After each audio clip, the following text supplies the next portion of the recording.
নমস্কার, বর্তমান কথায় আপনাদের সকলকে স্বাগত। আপনাদের সঙ্গে রয়েছি আমি পিয়া, আর দেখতে থাকুন বর্তমান কথার এই বিশেষ প্রতিবেদন। ওবৌ চাল কোটেরে ঢেকিতে পার দিয়া, নতুন চাল কোটেরে হেলিয়া দুলিয়া। ওবৌ চাল কোটেরে ঢেকিতে পার দিয়া। অতীতে অগ্রহায়ণ মাস পৌষ মাস পড়লেই গ্রাম বাংলার আনাচে কানাচে বাড়ির মহিলাদের মুখে শুনতে পাওয়া যেত ঢেকিতে চাল কোটার গান, যদিও সেই সব আজ অতীত। অগ্রহায়ণ পৌষ মাসে কৃষক ধান কাটার সঙ্গে সঙ্গে ঘরে ধানের নতুন চাল ভাঙা বা চাল গুঁড়া করা, আর সে চাল দিয়ে পিঠা, পুলি, ফিরনি, পায়েস তৈরি করার ধুম পড়া যায়। আত্মীয় স্বজন একসঙ্গে ঢেকিতে ধান ভেনে গাইতেন গান। সাধারণত 2-3 জন নারী ঢেকিতে কাজ করেন। 1-2 জন মুষল উত্তোলনের জন্য ধরের এক প্রান্তে পা দিয়ে পালাক্রমে চাপ দিয়ে থাকেন। পা সরিয়ে নিয়ে মুষলকে নিচে পড়তে দেন। অপর নারী বৃহতাকার খোরাল থেকে চূর্ণীকৃত শস্য সরিয়ে নেন, তাতে নতুন শস্য সরবরাহ করেন। মুষলের আঘাত ধারণ করার জন্য খোরলটি কাটা হয় মাটিতে বসানো এক টুকরো শক্ত কাঠের গুঁড়িতে। পৌষ পার্বণ বাংলার একটি ঐতিহ্যবাহী উৎসব, যা মূলত নতুন ধান কোটার আনন্দকে কেন্দ্র করে পালন করা হয়। ঢেকি এবং চাল তৈরির প্রক্রিয়া এই উৎসবের সাথে ঘনিষ্ঠভাবে জড়িত। ঢেকি দিয়ে ভানা চালকে ঢেকি ছোঁয়া চাল বলা হয়। এই চাল দিয়ে তৈরি পিঠেপুলি পৌষ পার্বণের অন্যতম আকর্ষণ। এটি কেবল খাদ্য হিসেবে নয়, বরং গ্রামীণ ঐতিহ্যের একটি অংশ হিসেবেও গুরুত্বপূর্ণ। ঢেকি হলো এক ধরনের কাঠের হাতিয়ার, যা দিয়ে ধান থেকে চাল তৈরি করা হয়। অতীতে গ্রাম বাংলার মহিলারা দলবদ্ধভাবে ঢেকিতে ধান ভেনে চাল বানানোর পাশাপাশি গান গেয়ে আনন্দ উদযাপন করতেন।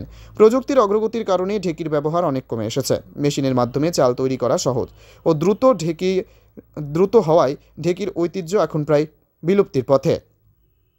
তবে পৌষ পার্বণের সময় উত্তর দিনাজপুর জেলার কালিয়াগঞ্জ ব্লকের পূর্ব তরঙ্গপুর গ্রামে ঢুকলে আজও শোনা যায় ঢেকিতে ধান ভাঙার আওয়াজ।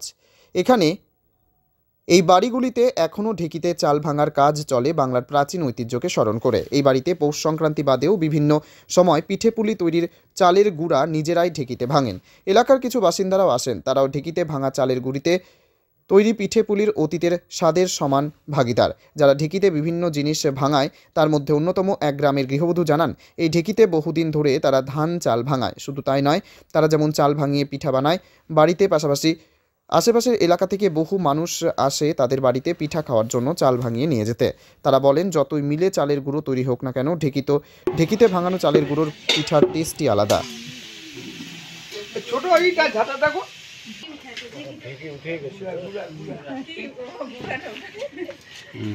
নাম বলছি যে মানে কি করছেন? চালের গুঁড়া। কিসের মধ্যে করছেন? ওই ঢেকিতে চালের গুঁড়া করিয়া পিঠা করি সংক্রান্তির। আচ্ছা, ঠিক। তারপরে ই করি পিঠা বানাইয়া করি। আচ্ছা, ডাল, চাল, ধান সবই কুটি ঢেকিতে। এইসব জিনিস করা হয়। পাড়াপড়শি সবাই আসে আমাদের এই দিকে করতে। আচ্ছা, তো কেমন চাহিদা এই চালের গুঁড়া? চালের গুঁড়ার চাহিদা সবাই এই করে সংক্রান্তির মধ্যে সবাই অল্প স্বল্প, বেশি করে কম করে একটু সবাই করে একটু। আপনারা কি এই চালের গুঁড়া কি নিয়ে কি বাজারে বিক্রি করেন না? মানে না, আমরা ওগুলো বিক্রি করি না, আমরা ওগুলো খাওয়ার জন্য। তো এখন তো বেশিরভাগ লোক দেখা যায় মিলে কুটে, সেখানে দাঁড়িয়ে আপনারা ঢেকিতে কুটছেন কেন?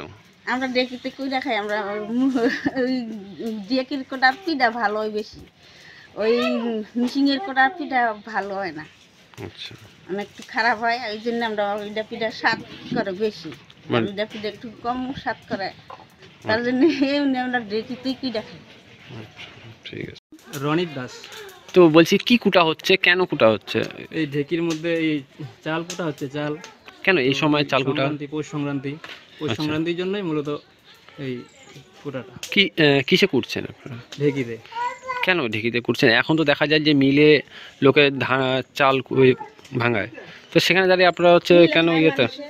এই মিলের ভাঙানিটা মানে পিঠাটা ঠিক মতো হয় না, ভালো টেস্টি হয় না, তো ঢেকিতে মানে ভালো টেস্ট। আচ্ছা, এই জন্য আর ঢেকিতে।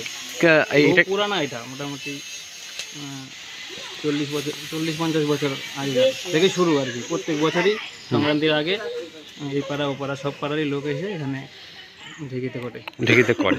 আচ্ছা, আপনারা কি মানে এর চালের গুঁড়া করে কি বাজারে বিক্রি করেন না আপনারা? এমনি খাওয়ার জন্য, পিঠা খাওয়ার জন্য, সংক্রান্তির জন্য মূলত। আচ্ছা, ঠিক। আমাদের এই বিশেষ প্রতিবেদন এখানেই শেষ করছি। কেমন লাগলো অবশ্যই আমাদের কমেন্ট করুন এবং লাইক, শেয়ার এবং সাবস্ক্রাইব করতে কিন্তু ভুলবেন না। দেখতে থাকুন বর্তমানের কথা।